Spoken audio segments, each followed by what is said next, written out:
Guys, अगर आपको कफ बहुत ज्यादा हो रहा है, आपका कफ नहीं निकल रहा है, तो एक काम कीजिएगा, आंवला लीजिएगा और मुलैठी लीजिएगा।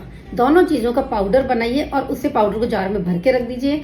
एक एक चम्मच आपको खाली पेट अर्ली मॉर्निंग लेना है और एक शाम के टाइम में लेना है। मुंह में रखिए और उसे हल्के हल्के से थोड़ा थोड़ा सा उसे लिक करते रहिए। बस मुंह में रख के हल्का हल्का सा आपका पूरा बलगम, खांसी का कफ सब कुछ बाहर आ जाएगा। बहुत जल्दी आपको फर्क पड़ेगा। चाहे कितना भी पुराने से पुराना आपका बलगम जमा हो, यहाँ पे कफ जमा हो, वो पूरा बाहर आ जाएगा। इसको करके जरूर से देखिएगा, अचूक नुस्खा है।